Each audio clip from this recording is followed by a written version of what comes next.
Bom, eu sou o Giovanni, eu sou pesquisador em numismática há, não sei, acho que já vai fazer uma década daqui a pouco, né? Vamos parar de contar, vamos contar os trabalhos, né, não o tempo.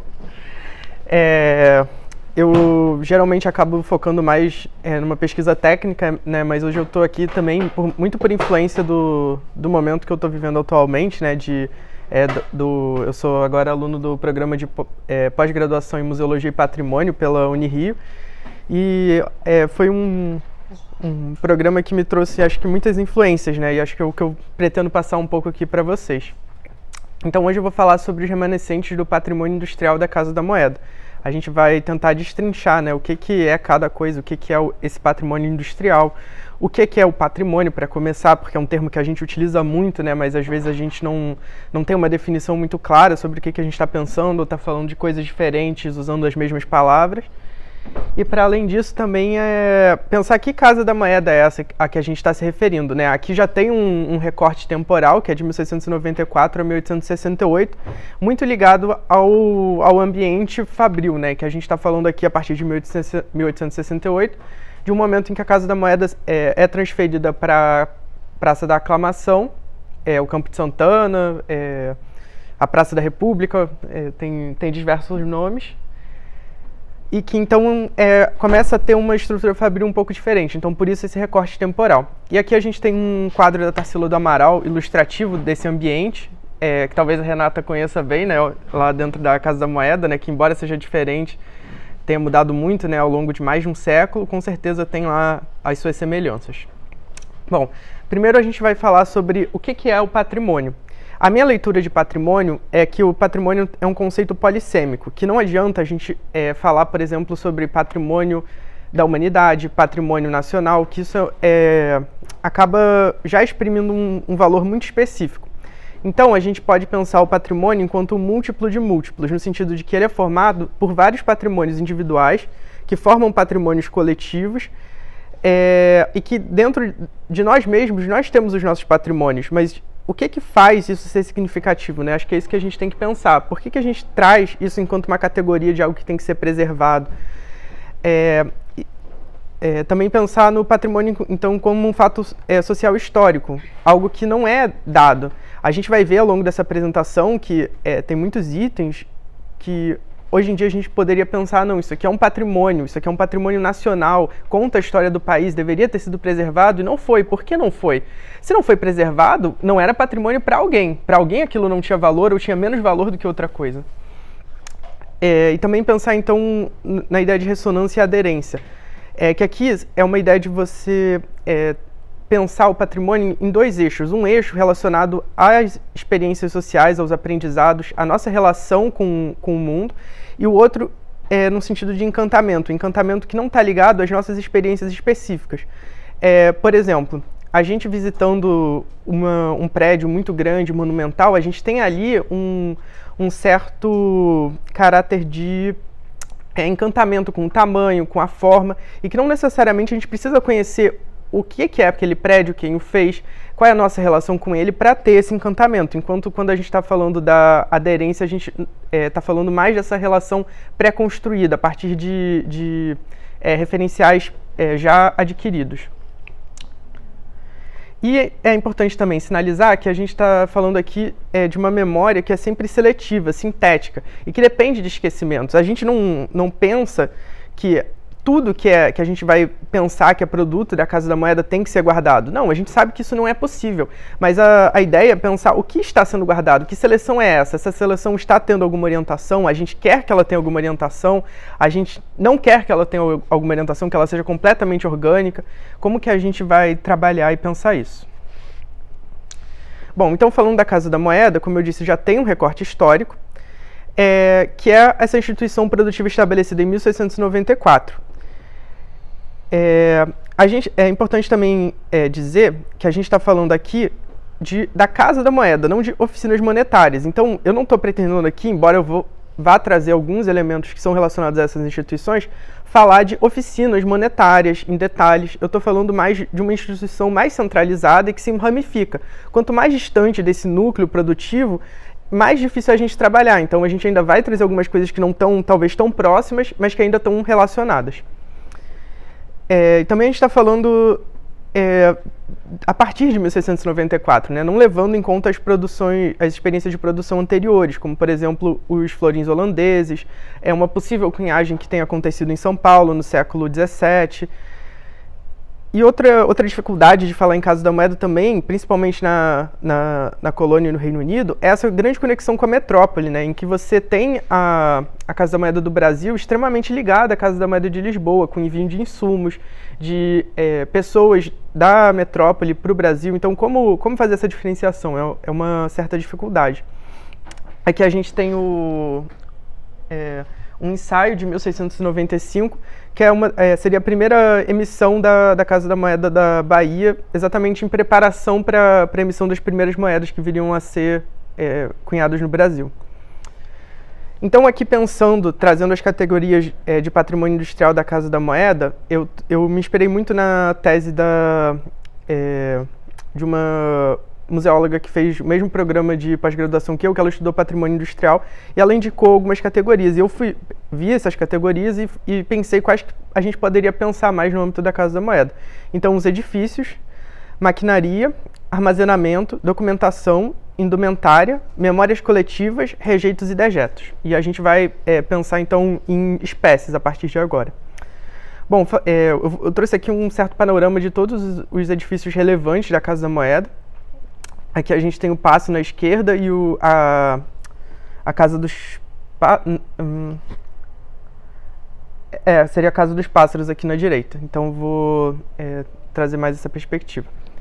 Bom, a Casa da Moeda ela teve diversas fases. A primeira fase dela foi a Casa da Moeda itinerante, de 1694 a 1703, em que basicamente ela foi criada para suprir uma falta de meio circulante no Brasil, né? Na verdade, uma necessidade de atualização desse meio circulante, em que ela foi criada na Bahia, mas acabou circulando pelo Rio de Janeiro e posteriormente em Pernambuco. Existe um segundo momento em que ela se estabelece no Rio de Janeiro a partir de 1703 e daí deixa de ser o que a gente chama então de Casa da Moeda itinerante. Primeiramente, ela se estabeleceu na Bahia, na Praça do Palácio. Os próximos slides vão pontuar melhor, mas é mais ou menos nesse local aqui, que hoje em dia é a Prefeitura de Salvador. Esse aqui é um panorama de Salvador em 1696 e já mostra no item G aqui a Casa da Moeda, onde ela estava em 1696. Aqui a gente tem uma produção própria da Bahia de 1696, é uma moeda de ouro de 4.000 réis, se eu não me engano, que ilustra um pouco o que estava sendo feito nesse local. Então aqui a gente tem mais nesse caso, um mapa do final do século XVII, início do século XVIII, que mostra mais uma vez a localização da Casa da Moeda. Então a gente tem aqui nessa lateral a Ladeira da Misericórdia, aqui a Praça do Palácio, a Câmara dos Vereadores, Câmara de Salvador, e aqui o Palácio do Governador, que viria a ser, né? Então mais uma emissão de 1696 indicando o que estava acontecendo aqui nesse momento. Posteriormente, essa Casa da Moeda vai vir para o Rio de Janeiro. Notem que eu ainda não falei o que aconteceu com aquela outra Casa da Moeda. Isso a gente vai abordar posteriormente, porque ela volta a operar nesse local. Inclusive, a gente vai ter mais detalhes sobre esse local. Então, aqui a gente já tem no Rio de Janeiro. Ela foi instalada num lugar temporário que era tão somente para suprir a necessidade de produção. Então, se tentou fazer a coisa da forma mais econômica possível, sem grandes obras no prédio. Então, assim, é um prédio também numa área muito, muito central, que foi extremamente alterado, depois operou, nessa época era a Junta do Comércio, depois foi demolido e aí foi construído o Arsenal da Marinha. Hoje em dia é uma área completamente diferente. Então a gente tem também aí mais uma vez uma moeda produzida em 1699 no Rio de Janeiro. E aqui essa foto do canto inferior esquerdo, eu tenho que agradecer ao Wilton Lúcio que sugeriu, que me mostrou, né? E que tem aqui então chaminés, que poderiam ser uma indicação do funcionamento da Casa da Moeda nesse local. E isso aqui é bem no pé da ladeira de São Bento. A gente vai ter na próxima foto uma visão melhor do que era. Então a gente tem aqui a ladeira que sobe para o Mosteiro de São Bento. E aqui a gente já está de frente para o mar, com um porto próprio para a chegada de materiais. Bom, em 1700, então, terminado um ano de cunhagem na Casa da Moeda do Rio de Janeiro, ela é transferida para Pernambuco. E dessa, então, a gente tem o local, a gente tem escavações arqueológicas, mas a gente não tem nenhuma iconografia que nos permita visualizar o que foi naquele local, a Casa da Moeda. Então, operou lá de 1700 a 1702, quando então foi transferida para o Rio de Janeiro. Aqui a gente tem mais um exemplar cunhado em Pernambuco, né? Notem que já com algumas características próprias. É a primeira que vai ter a letra monetária P. Olhando também aqui na moeda de ouro de Pernambuco, não vai dar para ver muito bem, mas aqui a gente tem um P, a letra monetária que também eles inserem no design que já tinha sido estabelecido anteriormente em 1695 na Bahia.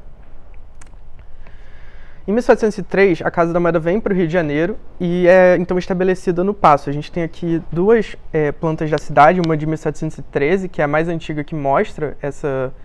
E no detalhe dela é possível ver até a divisão interna, né, que mostra no H o pátio interno, que hoje em dia a gente tem como visitar, e também a área da Casa da Moeda, embora não determine exatamente onde eram exatamente as áreas de produção, o que se fazia em cada lugar. Aqui a gente tem algumas iconografias que mostram isso. Essa aqui da esquerda é posterior à saída da Casa da Moeda, que ela saiu de lá em 1814, e o Paço sofre diversas reformas para servir de residência, de sede do governo. Então a gente tem uma produção do Rio de Janeiro de 1703, e aí uma posterior de 1786, mostrando esse período todo de atuação da Casa da Moeda do Rio de Janeiro.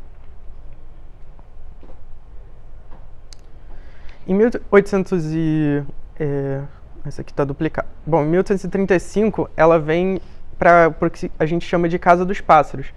Também conhecido como, já operou como Fazenda, Ministério da Fazenda, Tesouro Nacional, Real Erário, Casa da Moeda. Só que desde o início foi uma convivência marcada por problemas, né? Houve um grande incêndio no final da década de 30, então uma preocupação de criar um estabelecimento próprio para a Casa da Moeda, mas isso só viria a acontecer bem depois, em 1868, na verdade não com a criação, 1868 a inauguração, mas acho que em 1863 já tem os primeiros movimentos para construir o que seria a Casa da Moeda na Praça da Aclamação. Então a gente tem aqui, essa foto é bem posterior, em 1890, quando já não estava lá a Casa da Moeda, e operava a Escola de Belas Artes. A principal diferença é a estátua, que é de 1860. Bom, é posterior à saída da Casa da Moeda. Originalmente não teria ela, mas não está tão alterado assim. Inclusive esse prédio é o prédio da Casa dos Pássaros, que é o precursor, a gente pode dizer, do Museu Real, que viria a se tornar um museu nacional. E tinha uma coleção de animais empalhados, de mineralogia, se eu não me engano, relacionados à natureza. E a gente tem aqui, então, a demolição já desse prédio. O Paço eu também não falei porque ele ainda está aí para contar a história, embora extremamente modificado. A gente teve um processo de resgate em 1985, inclusive com escavações arqueológicas que hoje em dia estão lá mantidas, se vocês forem visitar, né? Tem uma área que foi escavada, preenchida com areia, e que mostra um pouco das estruturas que estavam ali embaixo do piso e que remetem ao funcionamento daquele local enquanto Casa da Moeda. E a gente tem então uma manchete de 1938 dizendo assim: as picaretas do progresso extinguiram os últimos vestígios da Casa dos Pássaros, depois edifício do Tesouro, um pouco da história revivida pelo repórter. E mostra então o prédio já no processo de demolição. Aqui uma nova imagem e uma nova menção, essa aqui do Diário da Noite de 12 de outubro. Nas reentrâncias poeirentas daquelas pedras brutas, grossas paredes limosas de pedra e cal, estavam impressas pelo tempo interessantes páginas da nossa história, desde o tempo do Brasil menino, o Brasil colonial. E hoje em dia o pórtico, né, que a gente viu lá atrás, ele está no Jardim Botânico, mas completamente esquecido, né, num canto. E aqui a gente tem a localização das Casas da Moeda. A gente tem aqui um ponto em branco que está bem difícil de ver, que é a localização entre 1699 e 1700. A gente tem aqui em vermelho o Paço, e aqui em amarelo o que seria o local da Casa dos Pássaros, posteriormente. E daí mais para cima, que não está aparecendo aqui, a gente teria o campo da Aclamação com a Casa da Moeda, conforme ela ficou a partir de 1868. E aqui eu deixei marcado no cantinho onde a gente está, aqui no Museu Histórico Nacional, em azul. E aqui é um detalhe desse pórtico, em que tem, bem aqui no pé dessa imagem, tem a assinatura. Então, foi feito por Mark Ferres, irmão do Zeferino Ferres, que gravou a peça de coroação. Então, especialmente nesse prédio, e a partir desse momento, com a chegada da missão artística francesa, a gente tem uma conexão muito grande entre o que seria a Escola de Belas Artes e a Casa da Moeda, com um processo de profissionalização da gravura, com a vinda de artistas que viriam a produzir medalhas em conjunto com a Casa da Moeda. Então, uma relação bastante interessante que gerou muitos frutos. A gente vê muito isso, né? Inclusive na própria estrutura da Casa da Moeda de 1828, isso aparece. Então, retornando um pouco no tempo, a gente volta ao início do século XVIII, quando a Casa da Moeda da Bahia foi reestabelecida.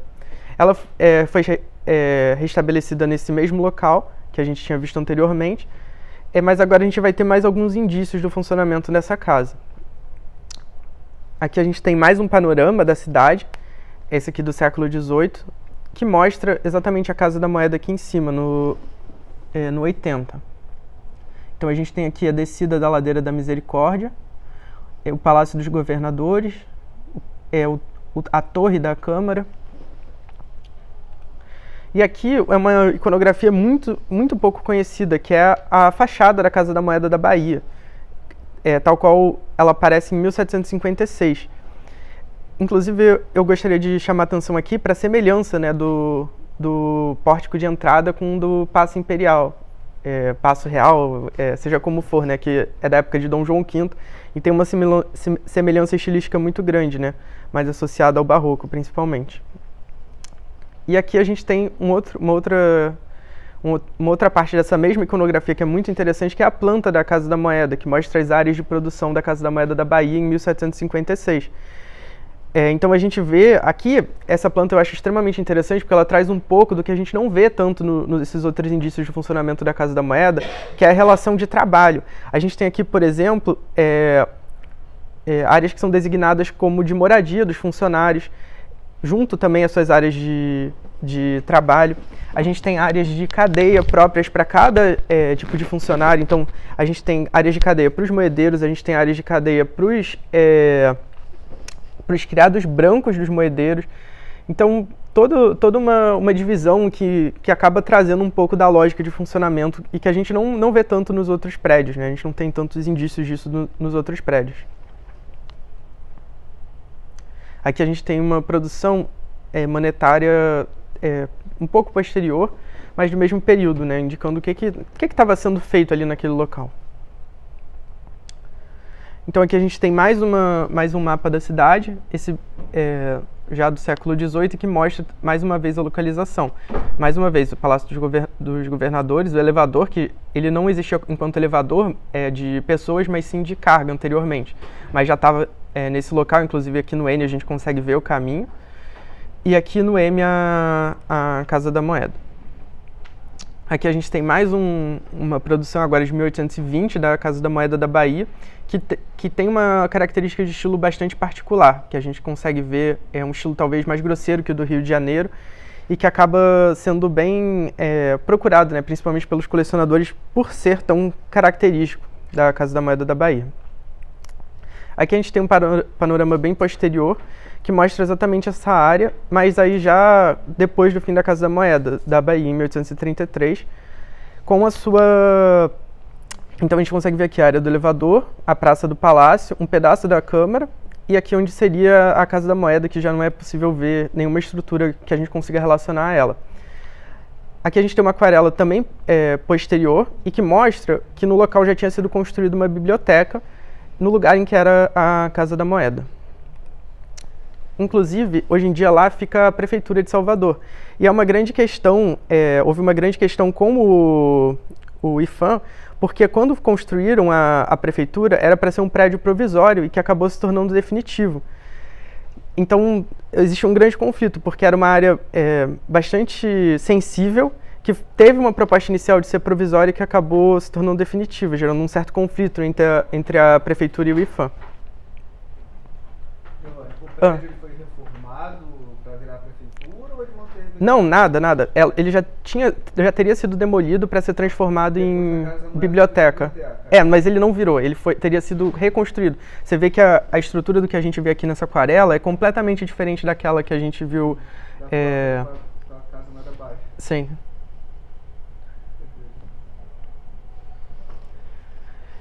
Falando então da Casa da Moeda de Minas, essa é uma das mais difíceis também em termos de iconografia. A gente tem essa ilustração, que já é de 1740, mais ou menos, mas também não remete muito ao que foi a Casa da Moeda de Minas, porque esse prédio sofreu uma reforma exatamente para virar o Palácio do Governador, entre o fim do funcionamento da Casa da Moeda de Minas e essa data.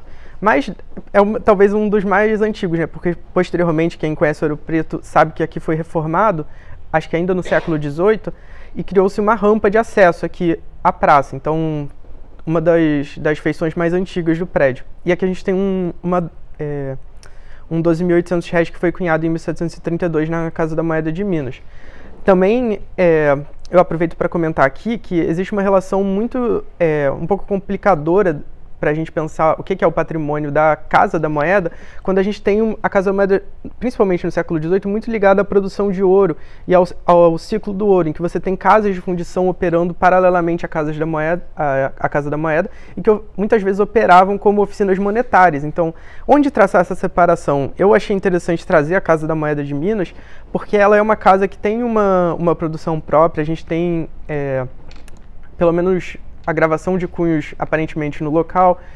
Então, alguns indícios que indicam mais que ali a gente tinha uma Casa da Moeda um pouco mais complexa do que uma oficina monetária que recebia insumos, e que a gente não vai ver aqui, então, por exemplo, o que a gente chama de Casa da Moeda de São Paulo, porque era uma Casa da Moeda extremamente dependente da Casa da Moeda do Rio de Janeiro, do envio de insumos, de cunhos, de material, de chapas de cobre. Então, uma instituição talvez não tão independente. Acho que é uma linha difícil de traçar, mas que foi esse mais ou menos o caminho que eu adotei para pensar esses critérios.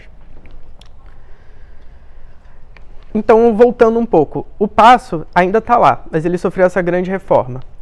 O que era o prédio no pé da ladeira de São Bento já não existe mais. A Casa dos Pássaros já não existe mais, foi demolida. A Casa da Moeda da Bahia também não existe mais. A Casa da Moeda de Minas, a gente pode dizer que ainda está lá, mas também sofreu enormes alterações e tem pouca referência ao que era aquilo no início do século XVIII. Então, mostra acho que um pouco do panorama, né? O que a gente vê, principalmente de permanências, é das casas de fundição, que muitas vezes eram espaços menos necessários e menos disputados também, porque a Casa da Moeda, no geral, se estabeleceu em espaços muito centrais, muito disputados, em que, a partir do momento que se perdeu o fim pragmático daquele espaço enquanto Casa da Moeda, tentou-se transformar ele em dar uma outra função àquele espaço, ou mesmo retirar daquele espaço. E o que acho que incomoda, né, principalmente quem conhece essa parte da história, é os casos em que isso não aconteceu, como, por exemplo, foi o caso da Casa dos Pássaros. A Casa dos Pássaros, ela foi demolida, aqui chamando mais a Casa dos Pássaros, Escola de Belas Artes, aquele prédio ali na Avenida Passos, que eu mencionei, ele foi demolido para ser construído no local o Ministério da Fazenda, e que isso nunca aconteceu. O Ministério da Fazenda acabou sendo construído aqui perto do Museu Histórico Nacional, na esplanada do Castelo. Então ele foi demolido. Hoje em dia lá a gente tem um estacionamento, nunca foi dada uma destinação muito adequada ao terreno, e mostra um pouco essas idas e vindas, né? Que a gente não está falando aqui de um processo extremamente linear de substituição, mas sim de um processo com alguns acasos, com alguns desencontros. Bom, trazendo mais para maquinaria, quando a gente está falando de patrimônio industrial, geralmente a gente está falando de linhas produtivas, a gente está falando de um período um pouco posterior, em que você tem um sistema um pouco mais complexo. Mas na Casa da Moeda, a gente tem também alguns remanescentes que eu acho interessante trazer, principalmente o que são os cunhos e os balancinhos, porque de resto muito pouco sobrou. A gente tem na Casa da Moeda um local específico que é a oficina de cunho, mas a gente tem muitas outras oficinas. A gente tem serralheria, laminação, preparação de chapas, lavagem, isso remetendo àquela planta da Casa da Moeda da Bahia. E que então a gente hoje em dia só tem indício de um desses lugares, a oficina de cunho. Bom, trazendo os cunhos, eu não cheguei a incluir imagens, porque a maioria aqui do acervo do Museu Histórico Nacional exige uma autorização específica para uso. Mas a gente tem exemplares de diversos períodos e locais que estão aqui no Museu Histórico Nacional e ele possui o maior conjunto conhecido. No geral, a gente não conhece cunhos da Casa da Moeda fora do acervo do Museu Histórico Nacional. A gente tem alguns cunhos de carimbos, mas que é até difícil dizer se realmente são autênticos, por assim dizer. Bom, trazendo para as prensas monetárias, eu vou trazer aqui um panorama de, acho que são 6 ou 7 que a gente conhece atualmente e que trazem um pouco dessa evolução, talvez, da tecnologia e desses fluxos.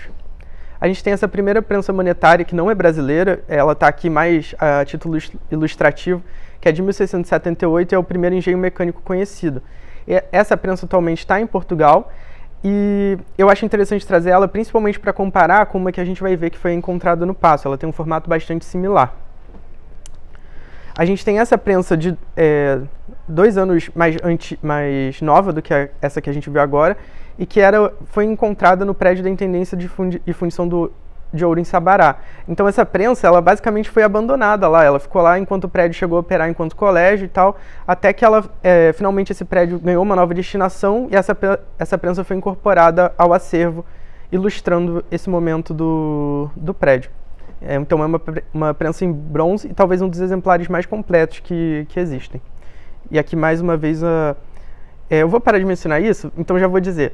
Todas as moedas que tem estão se não no que realmente foi cunhado, no que poderia ter sido cunhado. Porque a gente não tem como atribuir a moeda necessariamente à prensa, mas a gente sabe mais ou menos o período histórico em que aquilo foi utilizado.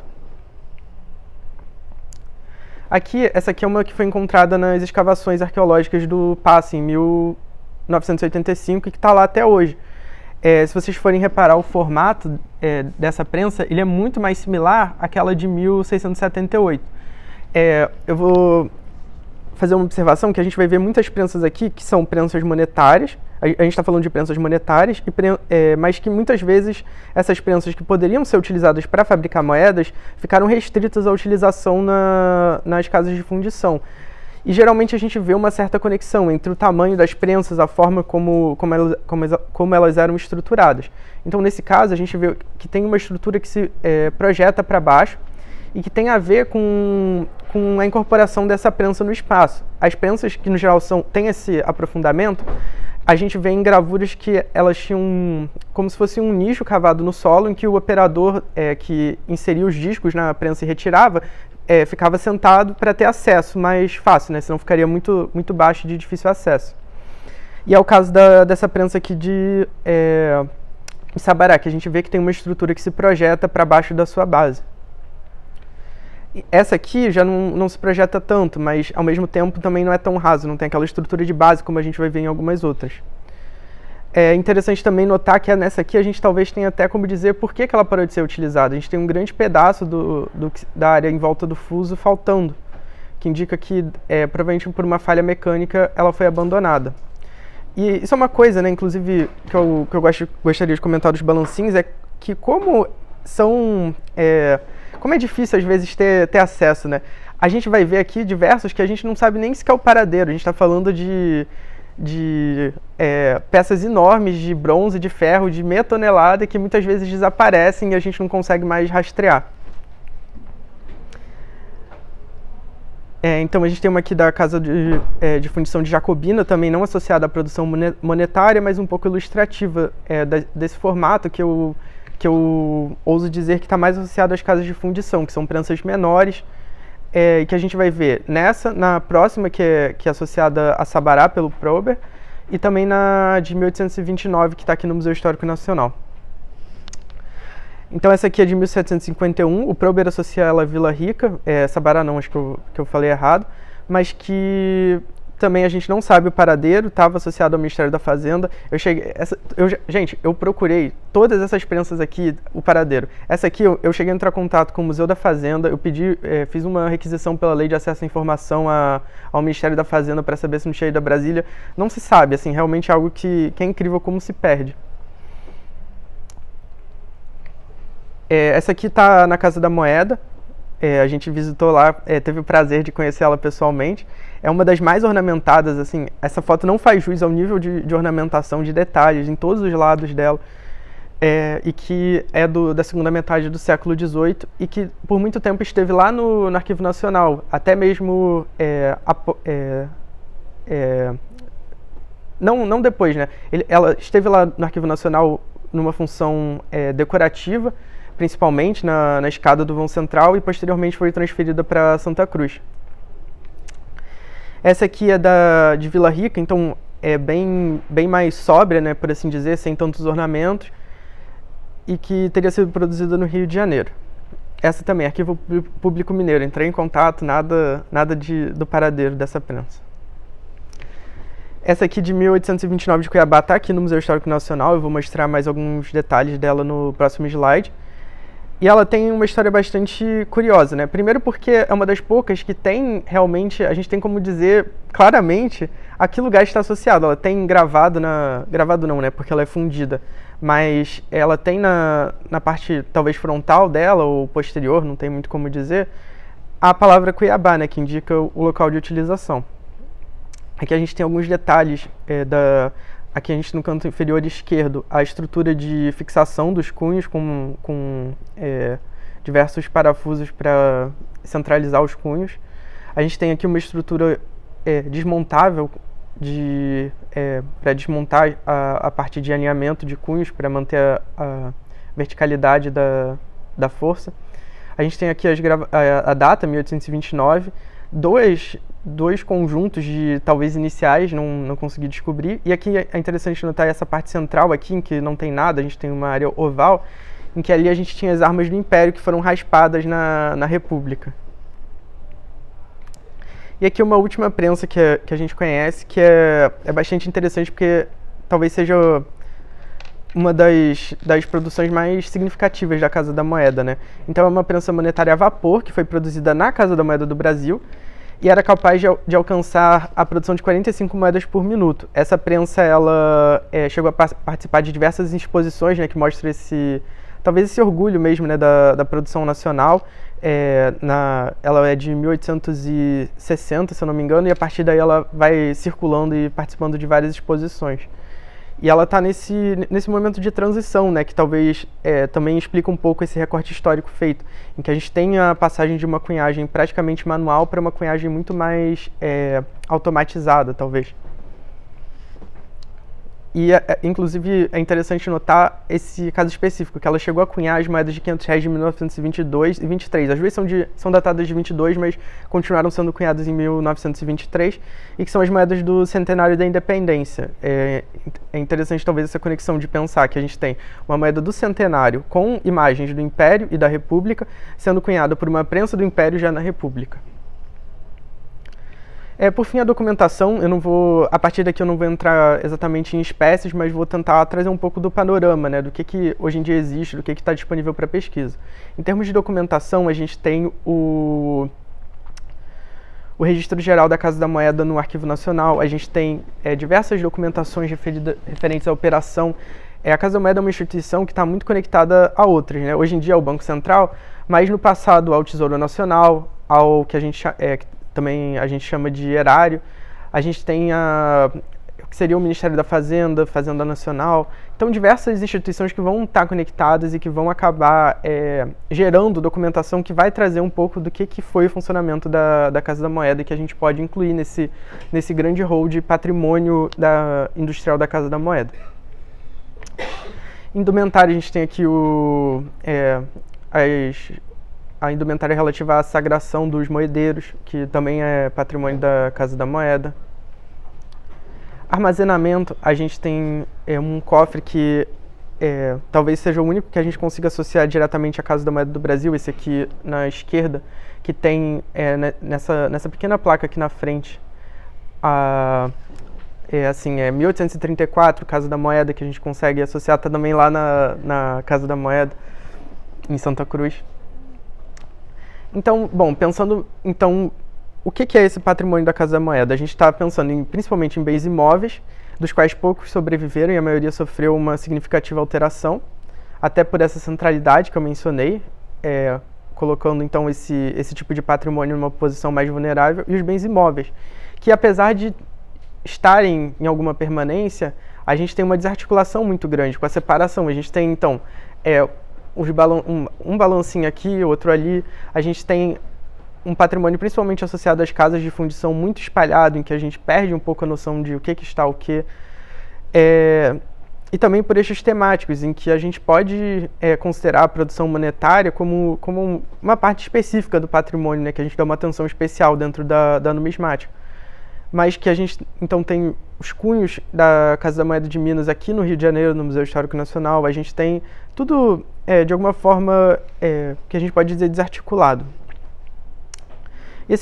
Uma observação também interessante é que esse patrimônio se relaciona muito mais à memória dessa elite econômica e de um Estado nacional do que à memória dos trabalhadores. A gente tem muito poucos indícios de que a gente chama de memória social, que a gente está falando ali das práticas, do saber fazer, da técnica, de algo que não talvez formalizado, que fica muito mais no que a gente chama de intangível, né? De algo que é muito mais perecível. A gente está falando de memória, a gente está falando de algo que é transmitido muito a partir da oralidade, a partir das práticas, e não necessariamente a partir de nenhuma documentação escrita. E que talvez explique essa grande ausência também, né, desse tipo de patrimônio.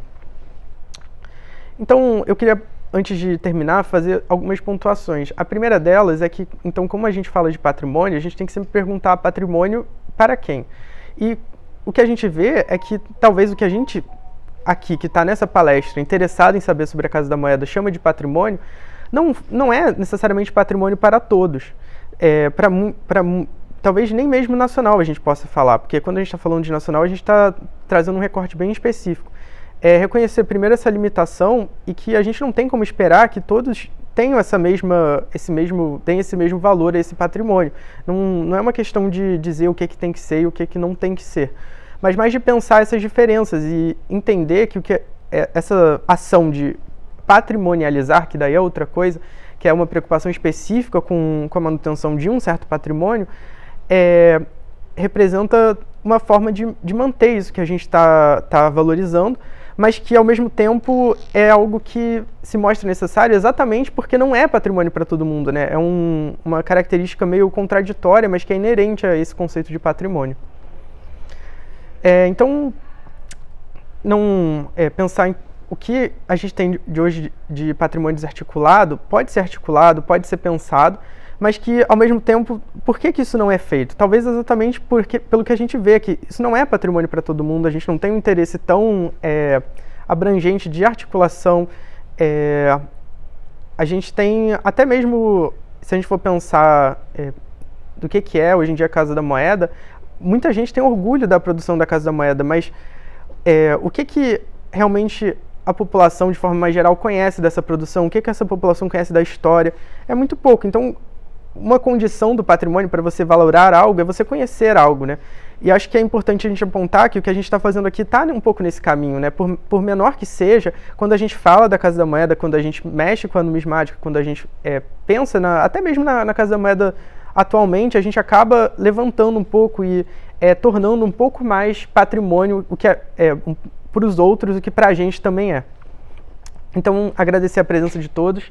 Aqui a gente tem as fontes das imagens ali que eu botei em tamanho reduzido e as fontes escritas, né? Tem muitas outras que vão aparecer eventualmente no artigo, principalmente das de iconografia, mas que aqui já trazem talvez um pouco de orientação para quem tem interesse em pesquisar o tema, ter algum contato.